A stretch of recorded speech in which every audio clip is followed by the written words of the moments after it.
All right. We are going to finish up leveraging sourcing strategies from yesterday. And we went through the whole stakeholder analysis, all that good stuff, steering committees, their opportunity assessment process. Now, I'll pick up with that. So, category strategies start with correctly evaluating the category. We'll get into the Kraljic matrix in a minute here. But this is basically it. You got a quadrant, business impact. Think of this as spend, and supply risk, market complexity. Think of this as the degree to which the industry is moving towards a monopoly. So this is a monopoly over here, and this is a bunch of firms over here. This is what we covered yesterday, the opportunity assessment steps.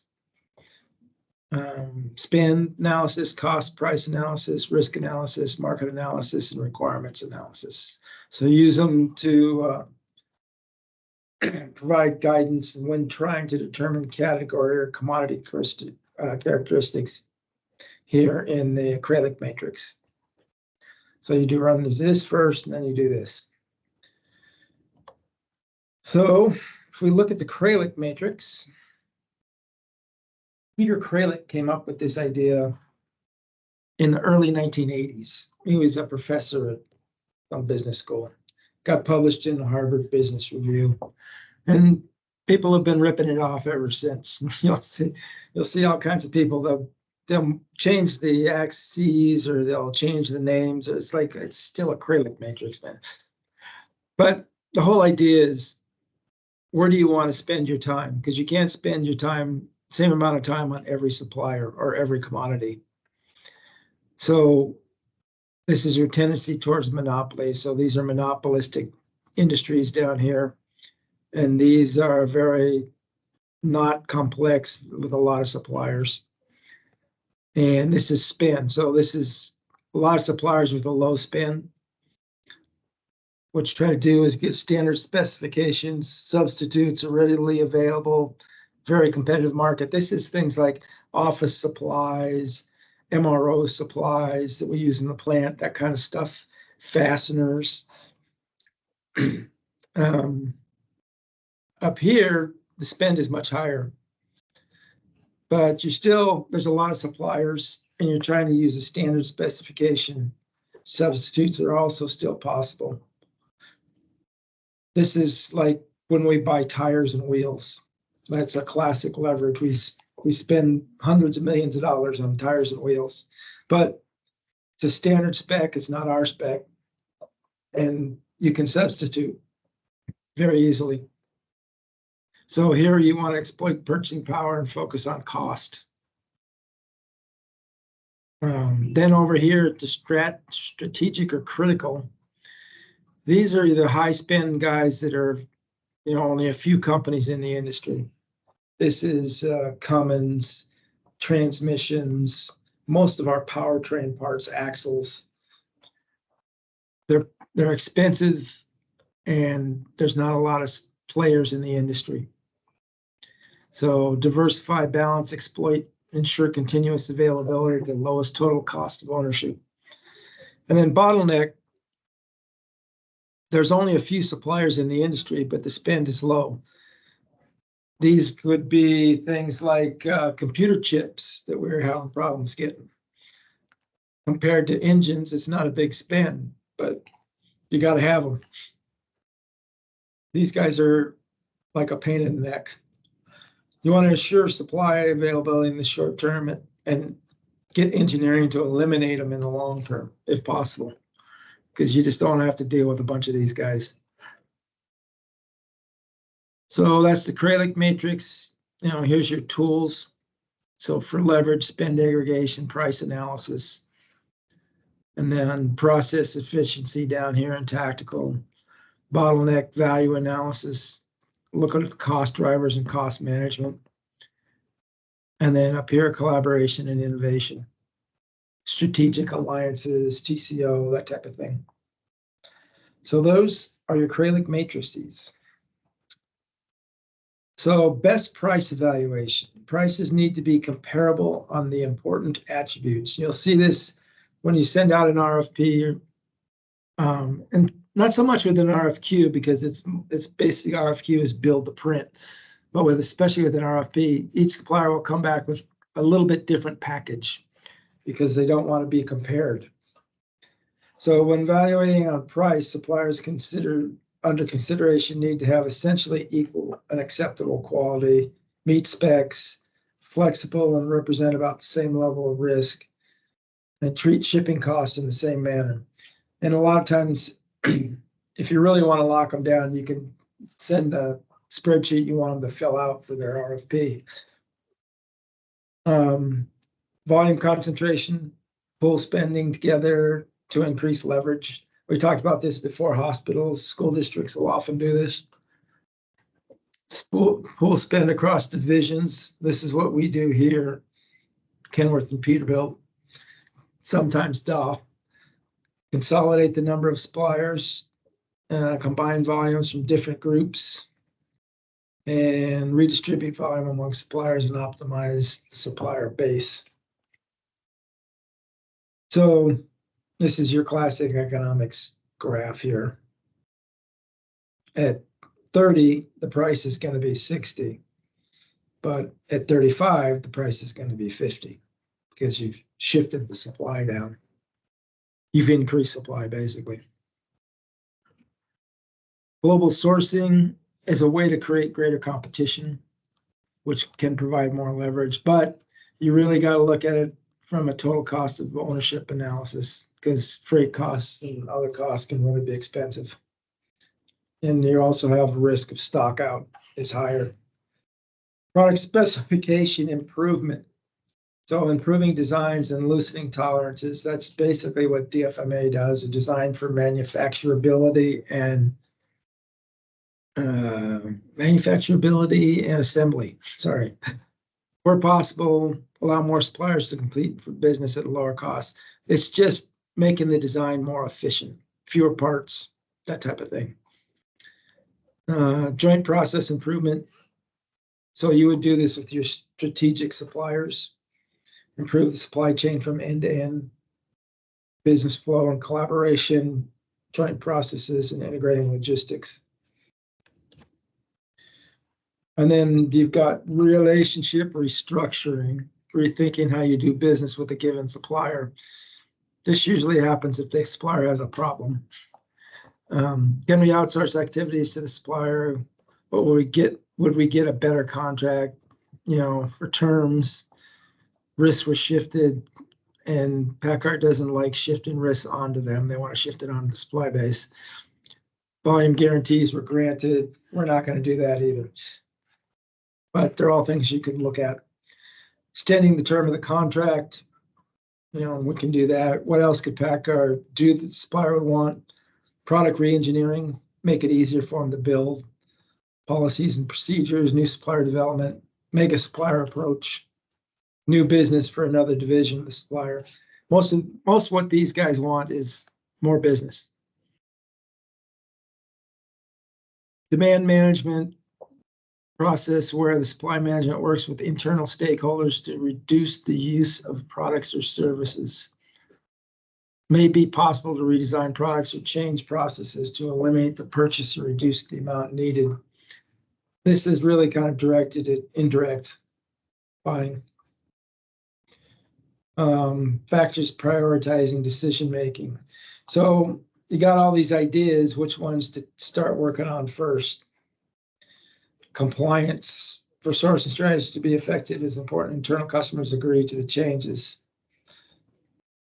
This goes with our sourcing and getting engineering and materials to agree to the choice of the source and quality.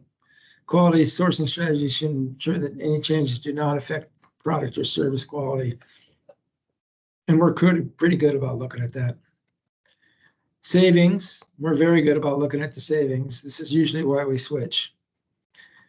But just because you get a big savings doesn't mean it's easy to implement. And savings must be evaluated from a total cost perspective. So if you're lengthening the supply chain by going to Asia, you're going to increase transportation costs. That's got to be accounted for. And outsourcing services, this is indirect purchasing to low-cost country at cheaper labor rates. So people are outsourcing things like accounts payable, expense reporting. They're going to India, but it can create numerous communication issues. India is not so bad, but Vietnam, China, that can be pretty tough. Organizational capacity, some of the types of issues companies must address. So lack of spend visibility and real-time data, that's a big problem here at PACCAR. Decentralized organization structure, we don't have that issue. Paper-based transactions and inconsistent procurement practices, not PACCAR so much, but it's out there. Unaligned organization incentive structure. Sometimes you run into that. And then you got the organizational culture. So organization with a highly decentralized culture will have difficulty implementing a centralized procurement policy. Yeah, that makes sense. Central-led strategy with local execution and integration may be a better solution. That's kind of what we do here, is more center-led, hybrid kind of stuff. So constraints, internal and external, things like existing contracts, exclusive agreements, incumbent suppliers who control designs, lack of viable alternatives. We run into that a lot. Lack of consistent standards, possible disruption of critical business operation. Additional constraints for sourcing from low-cost countries or best-cost countries. Technical standards, gaps in technical capabilities, and exporting, importing policies.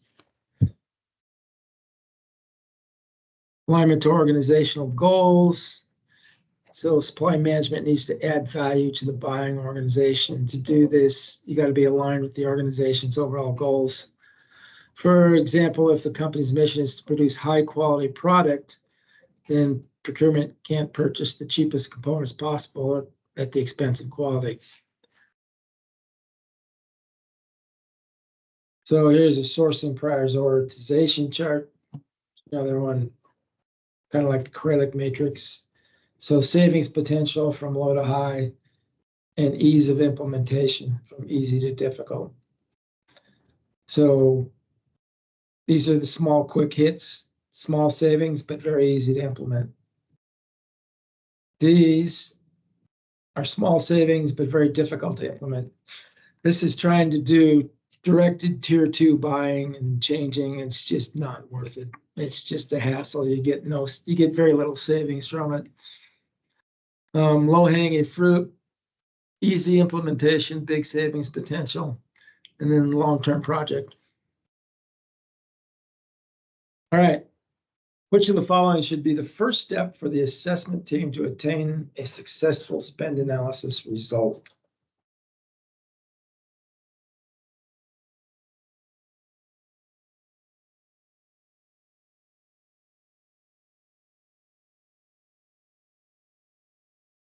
Well, anybody got a guess?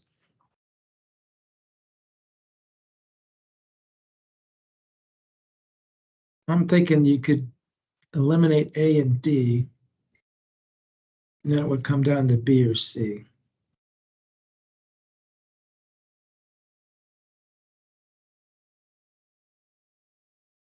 I just, from what the slides that they'd had and the way they covered it, I would go with B, but let's see.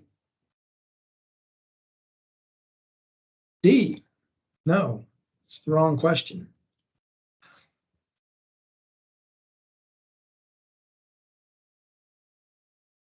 Yeah, it's B. First thing you should focus on is identify and collect the most accurate data. All right. There are 5 questions out there, numbers 6 through 10. Go ahead and jump on those and raise your hand when we get done. Otherwise, we'll go over at 2:21 or so. And then there's a case study if you want to do it on your own. Answers are on here.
All right, well, let's go over some answers here.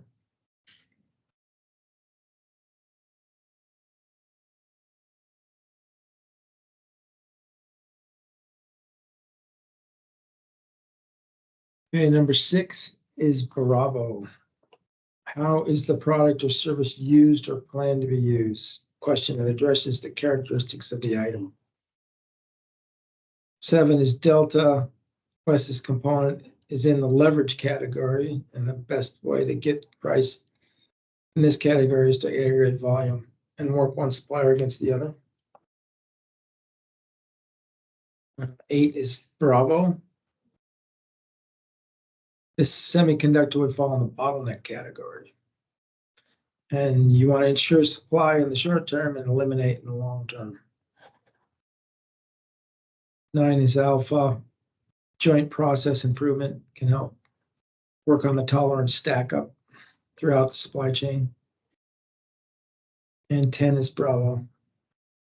Aurora has only resources for one project, and Project B gives 2/3 of the savings in less than half the time. Any questions? All right, tomorrow, what are we doing? Oh, we're just doing questions tomorrow. All right, talk to you guys later. Thanks, you. Rick. Thank you.